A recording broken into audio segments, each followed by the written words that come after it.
Konnichiwa. This means hello in Japanese.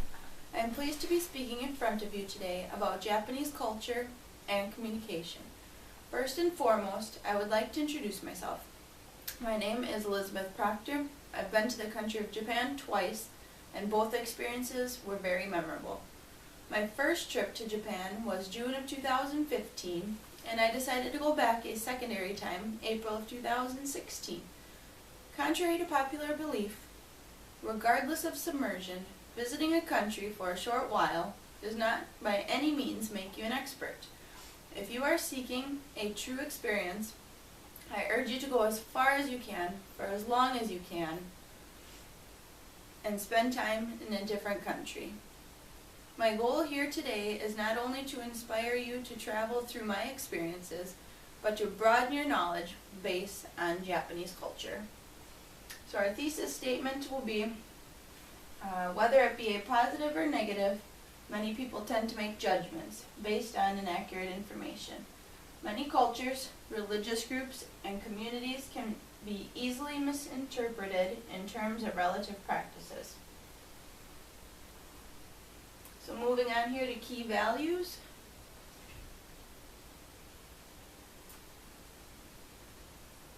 Alright, so some of the key values in Japan include mythology involving gods and reflection on interpersonal relationships. Gods have the ability to display human emotion, and that is displayed in both positive and harmful behavior. Positive behavior is rewarded with empathy, and that is what you are known as an individual. And if you show hurtful or harmful behavior, you will be punished according to the myths.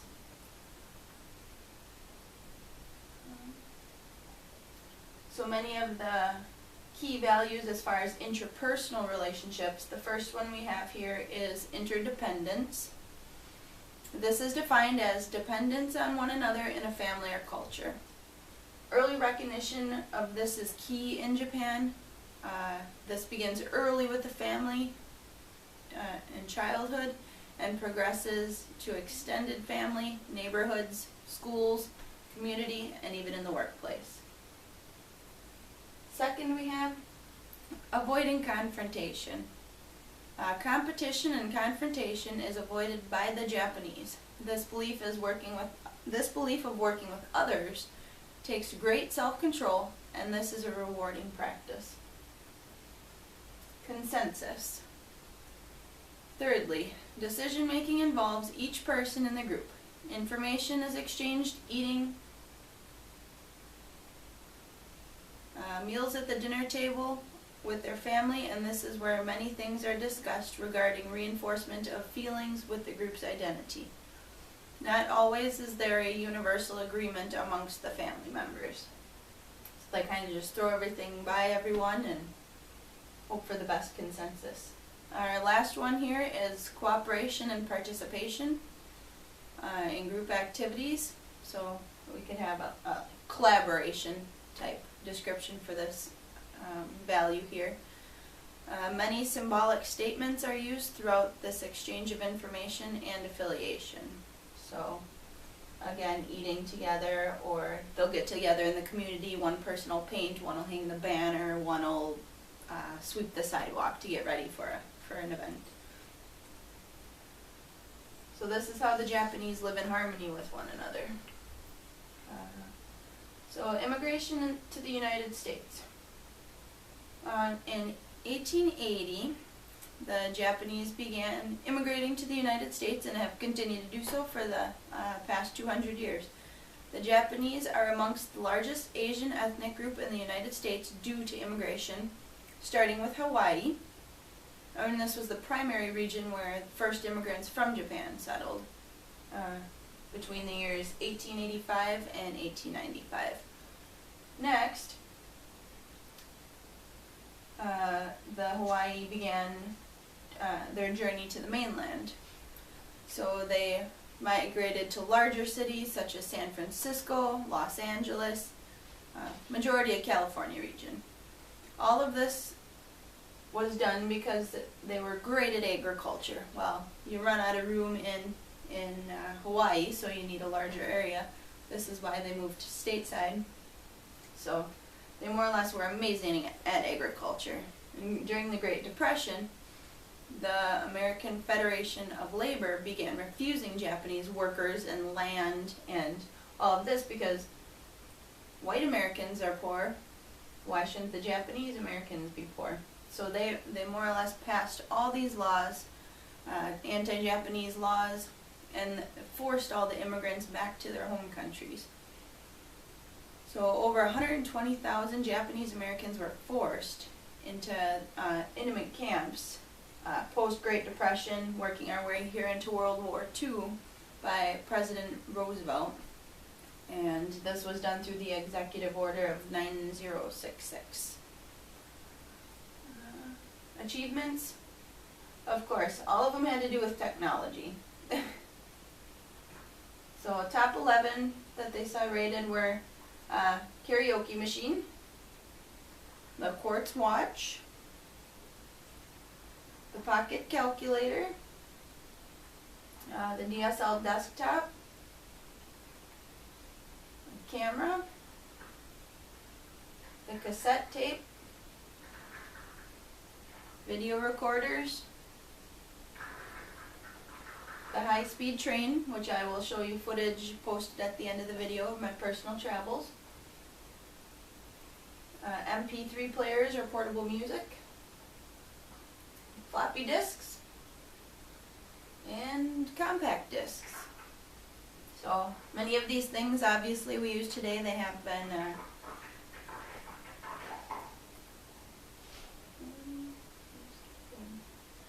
the do's and don'ts here.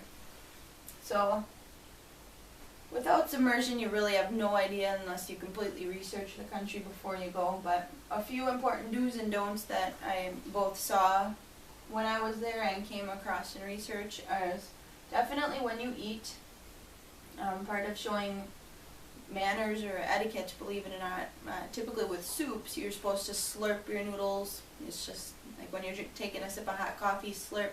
This shows satisfaction of the meal, that it tastes good to you, that you like it. You're not supposed to finish your meal. Leave a little bit. That way they feel that they've satisfied your hunger. If you eat all of it, they'll go ahead and bring you another plate. Same with drink. Leave a little bit in the bottom of the glass and things will be alright. So, sake here, it's rice wine, as many of you know. It's involved in many rituals, many traditions, is more or less a specialty in Japan. So families drink this, they warm it or they drink it cold, kind of per person preference, but big thing, and it's more or less a stereotype, but this is one stereotype that is true, is to take your shoes off when you're entering public places or restaurants. Typically they'll have house slippers available. And do not litter. If you don't know the language, I mean, you can see here, it's kind of common sense. That's what you have to figure out if you do have a language barrier. Walk around and use your brain. The Suica card I put on here, it's very important. It's a downloaded prepaid card. It can get you from place to place. Very easy to utilize with the train system. Verbal communication, the main thing is politeness. Politeness is defined as an expression of concern for the feelings of others. Okay, so verbal communication is the most practiced amongst Japanese. Proper greeting and bowing, and this is comparable to a handshake. However, if you're an American in their country, you're not supposed to bow back. This is actually deemed disrespectful and is a mockery to their culture. Depending on the nationality and gender, this also affects scenarios such as talking to strangers, helping strangers, and conversing with people you might not know. So nonverbal communication, it's very high context.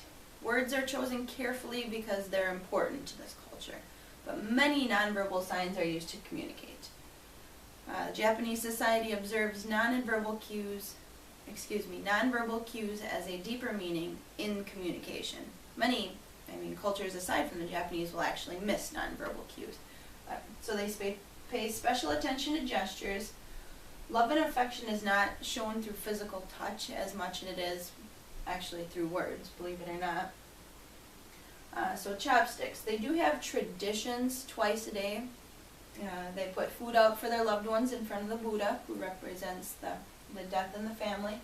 And they do stick the chopsticks straight down in it, perpendicular to the ceiling. If you were to do this in public, you would be stared at, looked at. Not okay. But as far as family in the house tradition, so that's another nonverbal. And the way that you sit on the floor. There's 3 acceptable manners when sitting on the ground. Anything aside from that is poor etiquette, poor manners. So you can see her knees are under her, crossed, or out to the side. Alright.